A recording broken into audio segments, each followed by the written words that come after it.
Hello, you're listening to Stanford Medcast, Stanford CME's podcast, where we bring you insights from the world's leading physicians and scientists. This podcast is available on Apple Podcasts, Amazon Music, Spotify, Google Podcasts, and Stitcher. If you're new here, consider subscribing to listen to more free episodes coming your way. I am your host, Dr. Ruth Adeguya. This episode is the final part of our leadership mini-series, and today I will be talking with Dr. Deborah Gruenfeld, who is the Joseph McDonald Professor at Stanford University in the Graduate School of Business.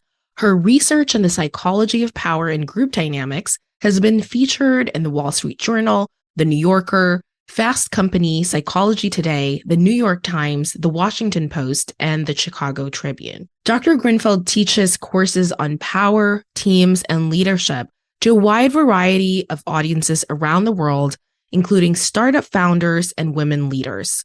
She is on the advisory board of the Lean In Foundation and the steering committee of the Faculty Women's Forum at Stanford.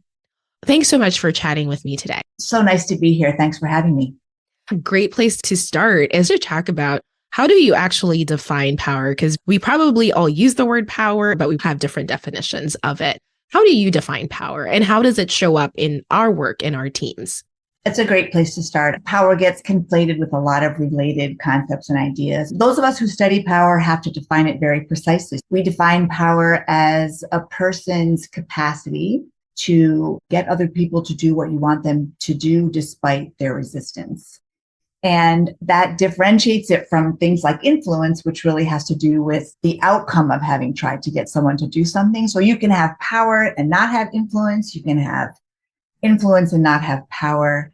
But it really refers to a kind of latent capacity that people have that can be used or can remain hidden. And there are two ways to think about how it shows up in the real world. One form of power is what we think of when we talk about things like power in organizations or social power. And that really has to do with the extent to which there's asymmetries in the dependence that individuals have on one another. So when one person needs another person more for access to things that they care about, then vice versa, the more needed person has more power. They have leverage. And that's what we call social power. There's also personal power, and that really has to do with the extent to which we're able to get people to do things that they may resist doing just based on how we show up and how we interact with them and the impact of our behavior on their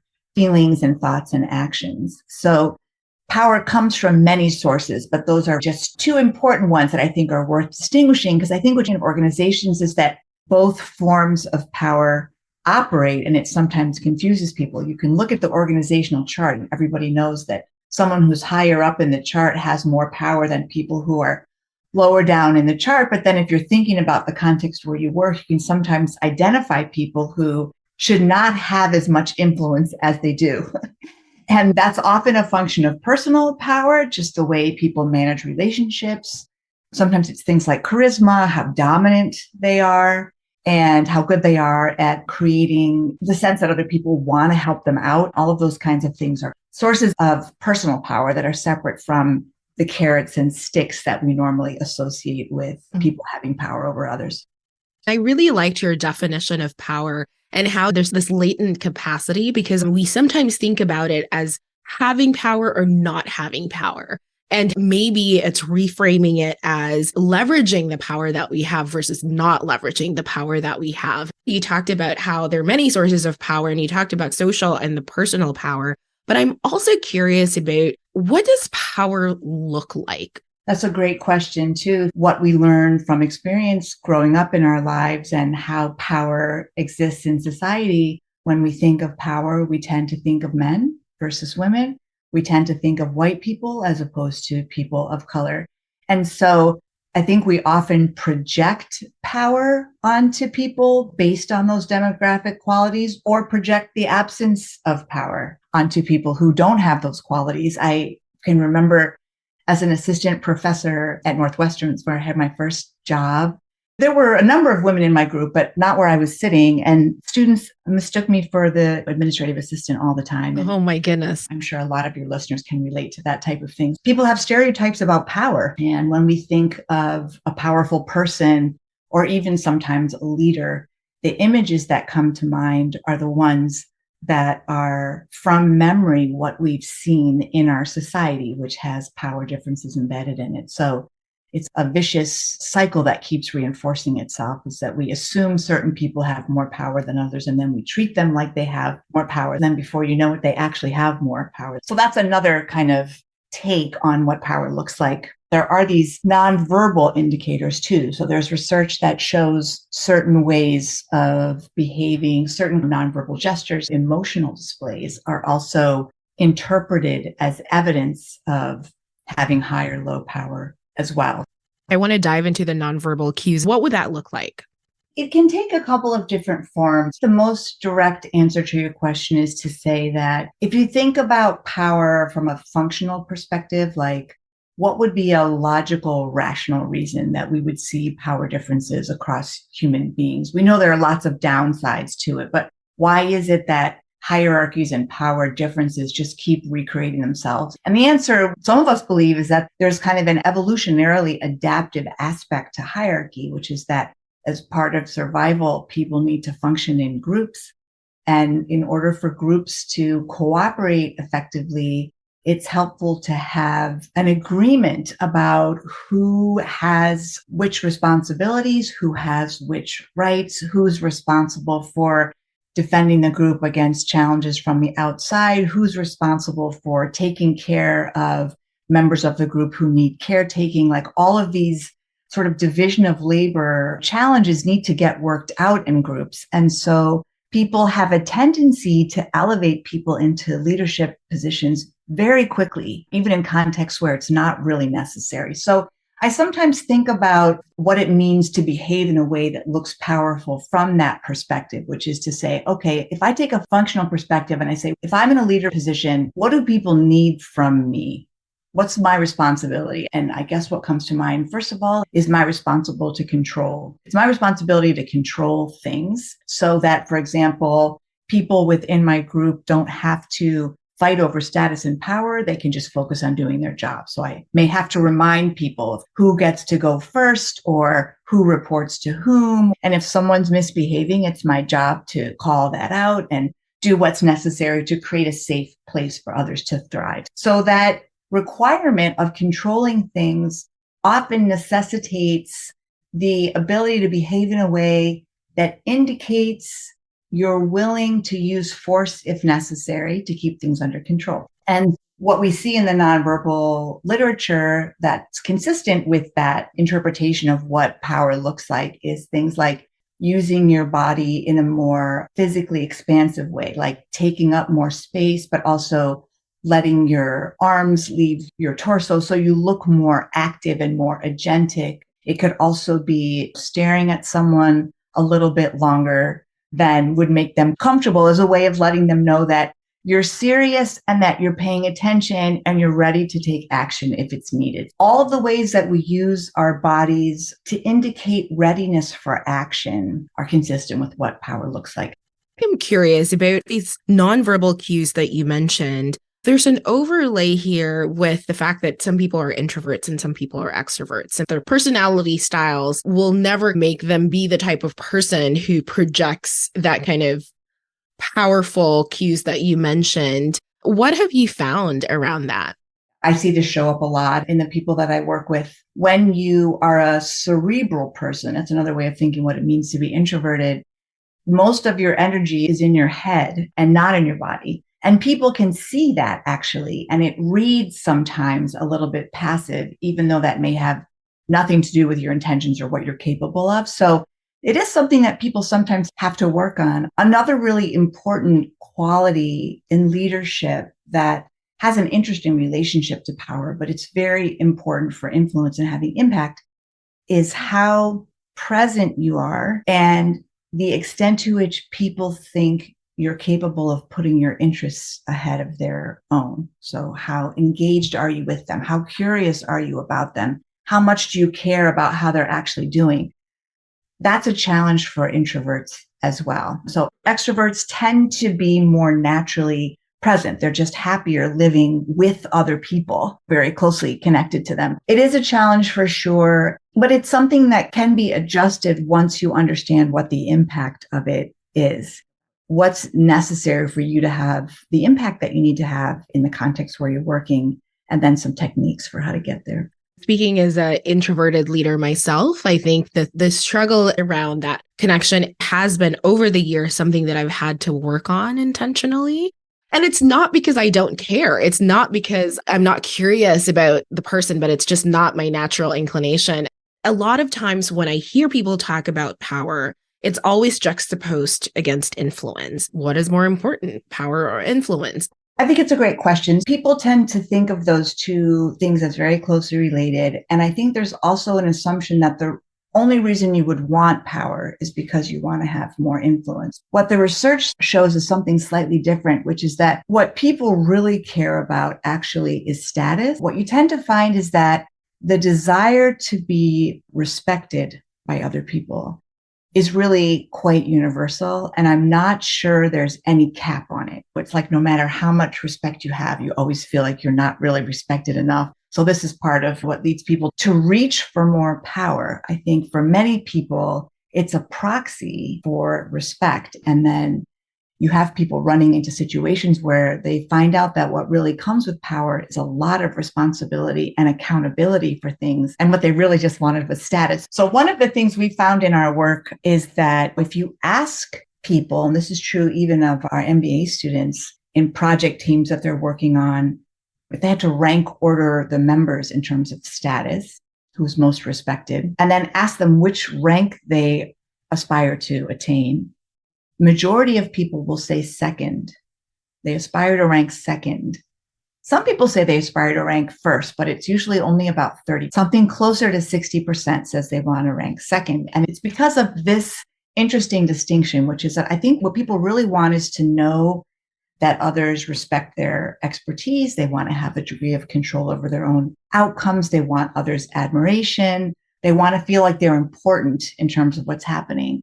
But a lot of people really don't want the accountability for bad outcomes and the responsibility for controlling other people that comes with power and with ranking first. So that's a slightly off tangential answer to your question, but that I think is the most interesting part of it. Both power and influence and the desire for those things are a reflection of a deeper desire to be respected and admired by other people. What I'm hearing from you when talking about power and influence, you're forcing us to look inside and learn more about ourselves. And what are the levers that are forcing us to ask this question? As opposed to asking, how can I get more power? How can I influence? Why do you want that power? And what is behind that need? And that will help you determine if you really want that power or you just want respect and status. Along those same lines, do you feel that the sentiment that power is something we should be wary of? Do you feel like that's the correct approach to thinking about power, or should we reconceptualize this? It's so interesting. One of the things I do worry about a lot based on the research that I've done on power is that because of the risks associated with it that we've talked about, being accountable, being responsible, the exposure that comes with being in a position of power, being visible, having people project evil motives onto you, which is part of what comes with power as well. So one thing that I worry about is that because not that many people are drawn to it, we may not be leaving it to the right people. And so one of the reasons that I ended up teaching the class that I teach and writing the book that I wrote about power was really to try to make the idea of having and wielding power more attractive to a broader range of people. One of the things that we know about power from the research that I've done is that it's a source of disinhibition. So if you think about the way most of us navigate the social world, we're engaged in self-regulation. We have impulses and desires and motivations, and we look around us in the context where we are and we decide whether to act on those impulses or not. And a lot of growing up and maturing is learning how to control your impulses so that you can behave in a professional way and you can behave in a legal way and you can behave in a way that allows you to be successful at work. So we learn how to do that. But when people are in positions of power, what we find is that they become less able to control their impulses. So you get a very direct connection between a person's basic psychology and the way they behave. And what this means is for people who are naturally benevolent, naturally generous, naturally inclined to see others as more vulnerable than they are and use their power to help people who need things, those kinds of people, when given power, become more like that. For people who seek power because they're dealing with some deep insecurity around how worthy of status they are, how loved they are. And I think this is true of many people who seek positions of power. It has to be a matter of life and death to take these really big positions, is that some of those people are dealing with very deep insecurities and injuries.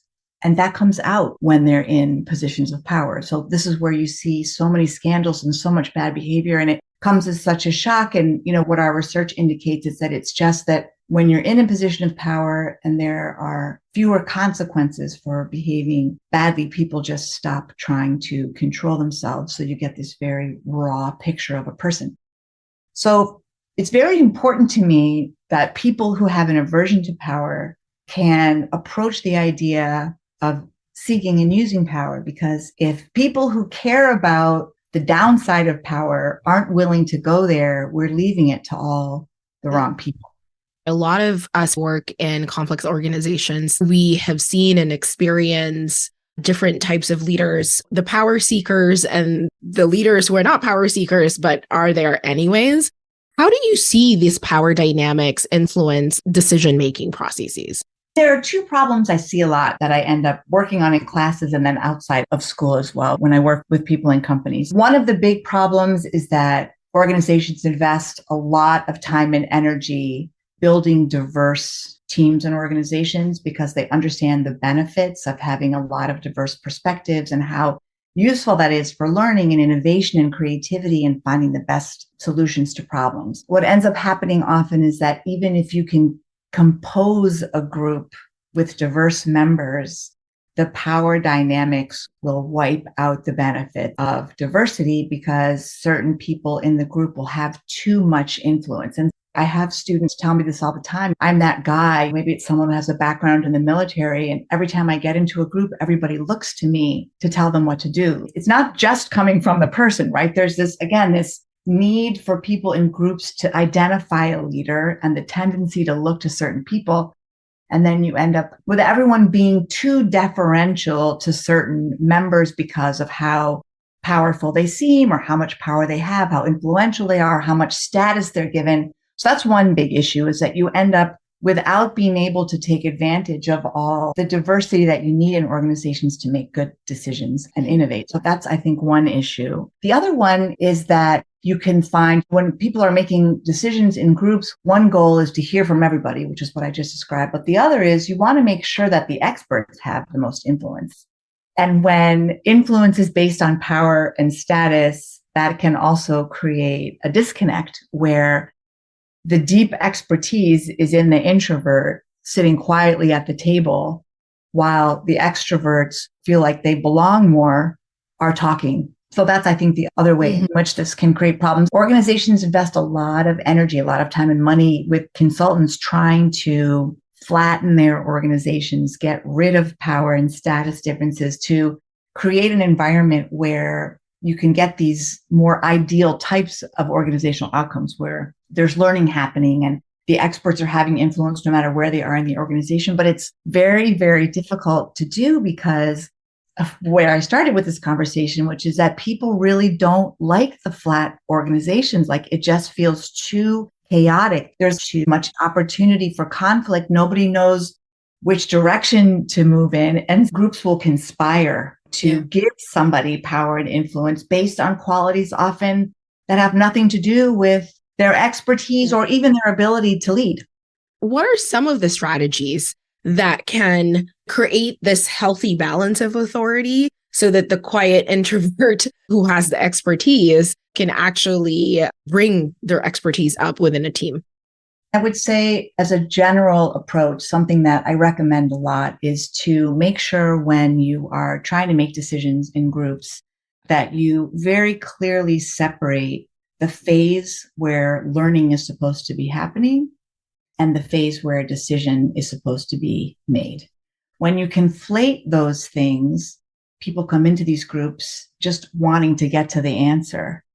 And this contributes to brushing over the opportunity to learn and creating the hierarchy as quickly as possible and just looking for someone to tell us what we can do so we can get out of this meeting and go back to our jobs. So making that separation, saying, look, we're going to have a meeting today where we're just going to share our thoughts about the problem, how we understand the problem, what we think the priorities are. We're not going to talk about solutions today. We're just going to try to share our perspective on the problem that we're solving.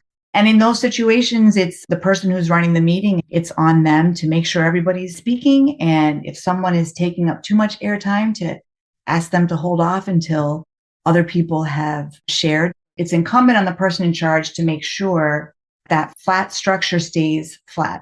You can't just count on that happening by accident. And then in the second phase of it, there's also, I think it's very important you get to the decision-making part. And again, the person in charge has to say, we're done considering new ways of looking at this problem now. We've got to figure out how to agree on one way of doing it. And we'll try to reach a consensus. But if we can't, here's how the decision is going to be made. Or it may be a situation where the leader says, I've heard everything I needed to hear, and this is what we're doing. So it's just changing the process and the structure with a clear rationale for why things are changing from phase to phase. I think that's a really simple heuristic that people can use to make sure that you're able to capture the benefits of both a more flat participative structure and also the benefits of hierarchy and why we need it. A really great way for individuals who have that informal authority to be able to dig into their latent power to be part of creating that organizational change. It's such a simple, basic way to be able to get at it. And I think it's something that all of us can apply or even suggest in all of our different organizations.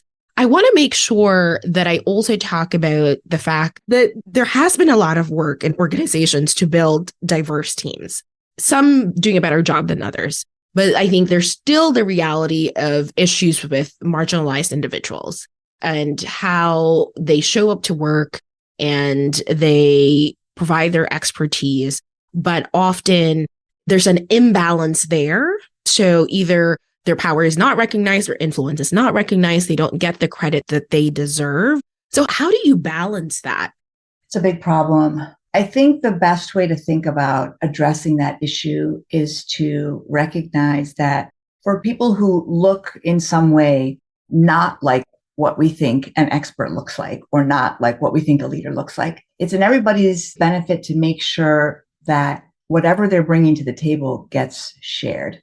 And so this is where allies come in. What I always suggest to people is once one of us elevates someone like that by referring to them as Dr. So-and-so, or by asking them to talk a little bit about their experience in a situation that's relevant, or just by saying, I really need to hear from Ruth because we haven't, and I know she has relevant information.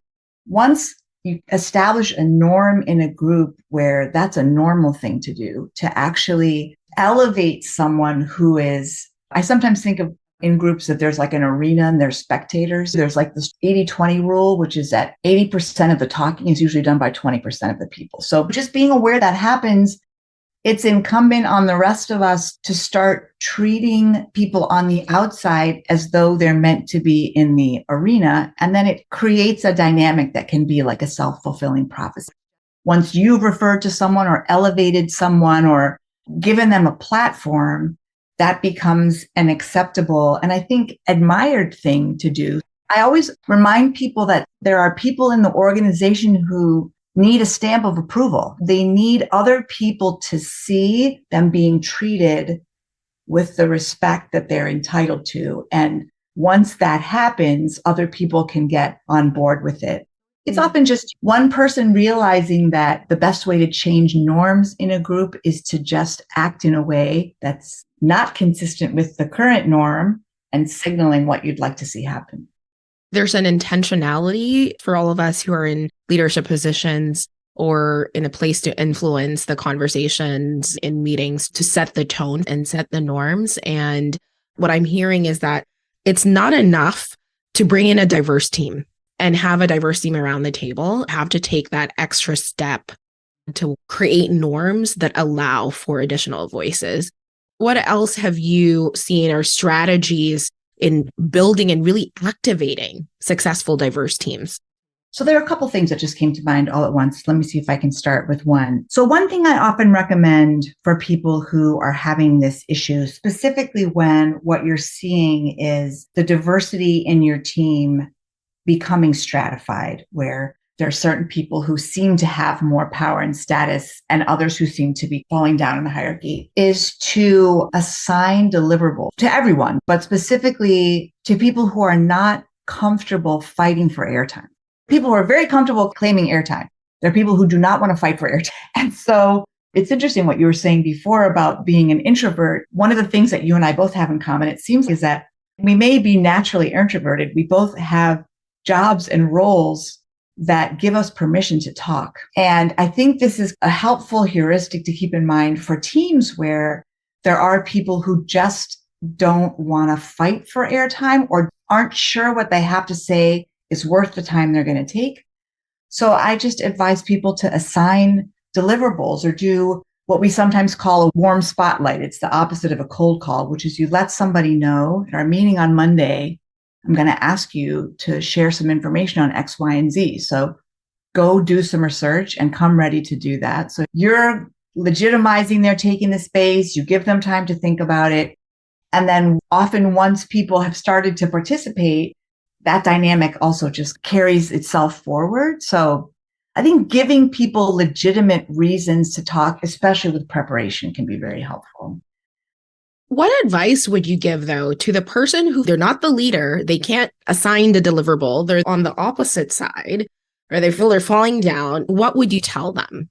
I guess two things. One of the things I will often advise people to do is to intentionally try to move their visual attention onto one other person and to focus as much as they can on the other person.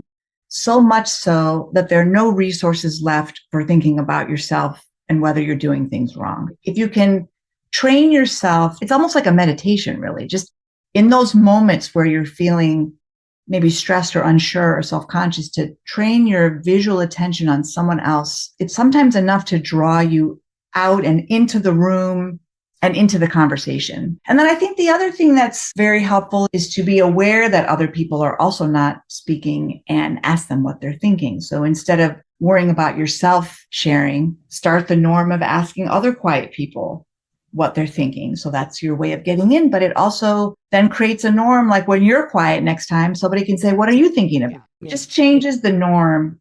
It's much easier to correct all of these things when everybody's part of it. It's very hard for one person to change how they behave, how they feel, the impact that they have on their own. This has been such a refreshing conversation around power and influence. I didn't know where this conversation was going to take us. What I heard was really a call to self-reflection. What are your own personal levers?